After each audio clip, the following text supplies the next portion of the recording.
almost done. What you see behind you is one of two Husky toolboxes, the 5-drawer.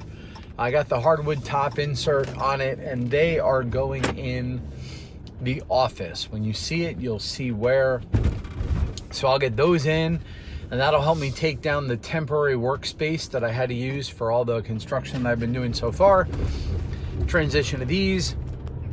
And then the last thing to put up this holiday weekend will be the pegboard, but it's metal. It's steel slat wall by a company called Wall Control, which I just got to figure out how exactly I'm going to fasten it to the wall without destroying the plaster. So I got to get up my stud finder and do the math and figure out where that's going to be.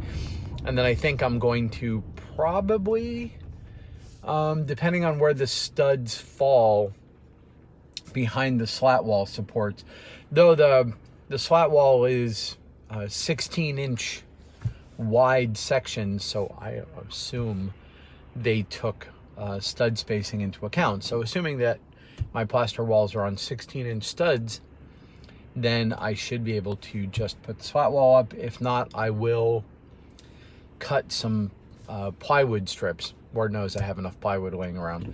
I'll cut and finish some plywood strips, then I'll fasten the plywood to the wall, and then I'll put the slat wall on the plywood, which I may do anyway. That way, if I I don't know, I think I'll probably go with that, but we'll see if that's something that gets done today or tomorrow. I'll at least cut the plywood strips to get that done today or tomorrow, because I don't think Maker Depot is open on Monday. I may have to do that in 2 different strips now that I think about it. Anyway, it's 48 inches worth of slat wall, which would be awesome. And then these 2 toolboxes, which double as the rolling, as sort of rolling workstations. If I need to pull a table out, I can just roll one of these out, and they have a hardwood top, which I'll use for that. I can use them to support a camera slider. I could use them for temporary camera supports. I could, temporarily put a scanner on one. I could use them as little mobile workstations. So that's all to the good. And then that represents the last of the furniture that has to go in. So far, I'm super psyched with the way it's coming out. I may swap the support system I have for my monitors right now. I'm using a 2-arm, fully adjustable system that allows me to, basically position the monitors independently anywhere you want, and they're attached on a gas shock. But in retrospect, with the monitor setup I wound up with, it's not really necessary or desirable. And a different version of that monitor stand has will have the option for a 3rd connection, and I think that would be a better option. So I may wind up sending the monitor stand I have now back to Amazon, and I'll pick up, I'll get the other one in, switch the monitors over, make sure I like it, and then send this one back. So that'll be the plan for that. And that'll solve the monitor problem, so that when I decide to put a 3rd monitor on, which at this point is inevitable, it'll be able to be above the 2 existing monitors without me having to buy another monitor stand and keep this one, which would be pointless. So that'll be that plan. Basically, our goal here is just future-proof the monitor setup and be able to do what we need to do in the future. Now, the monitors, from some of the pictures, one of the possible upgrades that I was considering, and with the pricing and some of the year-end sales worked out, was I swapped my 2 Dell 24-inch HD monitors, which were 1920 by 1280, 1920 by 1080, 1920 by 1080. Full HD monitors, which I've had forever. And I swapped that for a pair of 34-inch ultra high def. So they're 38 38 something by 3840 by 1440 high, high res Dell displays with an extended color gamut. So they're 10-bit panels. They're not super fast. The refresh rate is only 60 megahertz, which if I was a professional gamer would be a real problem. But since I'm not, isn't an issue.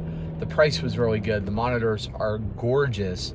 And the color rendition on the Dell monitors is just outstanding. I looked at a couple of gaming monitors, and while they had a higher refresh rate and NVIDIA G-Sync and that sort of a thing, the price point for an equivalent color quality was very, very high. And I just wasn't prepared to pay that premium for just for the refresh rate. There are always compromises, and that's the compromise we made. I'm not a professional gamer. Most of the gaming I do, I prefer to play on consoles, and 60 megahertz is a perfectly acceptable refresh rate for an Xbox console in any case for this generation. And we may upgrade in a couple of years if high sync refresh, high color rendition, reasonably priced monitors become available. Then we'll move on. But for now, I don't think so.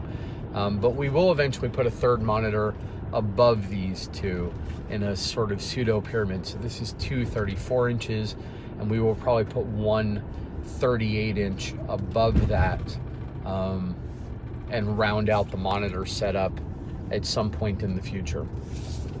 I think it's a testament to the Maingear system that I own that, you know, each of these monitors represents essentially a doubling, more than a doubling of the number of pixels being pushed, and I now have two of them, so I'm now pushing 4 times as much graphical data out as I was before, essentially. And the Maingear system from, you know, a year and a half ago didn't even break a sweat. Now it's running a ridiculous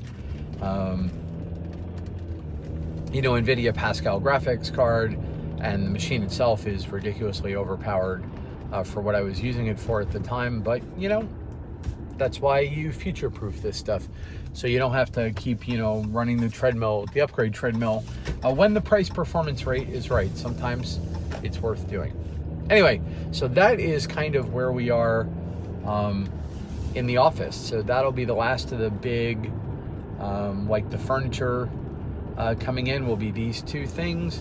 I'll be able to get the temporary work table out of there, and then if I get a chance to do the pegboard tonight or tomorrow or Monday, then we are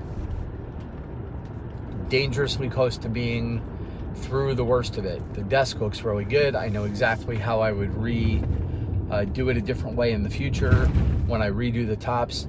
I'm already looking at adding a small shelf, an outrigger shelf, to one side of the desk where there's a little dead space between the desk and the wall. And the beautiful thing about the T-slot is I can run down to Maker Depot, whip up a shelf, and just roll in a couple of T-nuts onto the side, bolt the thing right into the side of the desk, and we'll be living the good life. I'm very, very excited about that. Okay, guys, I hope you have a good afternoon. I hope you're having a great holiday weekend. Hope Christmas was awesome for those of you that celebrated Christmas, and we will talk again before the new year. I promise you. I'll probably do another video on Sunday or Monday here, and I also have a herd watching video to do before the new year to sort of kick off the 2019 season. Herd watching is going to be making a comeback. Now that I have a little more mental bandwidth, we'll be talking about politics and society again over there. All right, folks, take it easy, and thank you again to everyone who was such a big help with this process.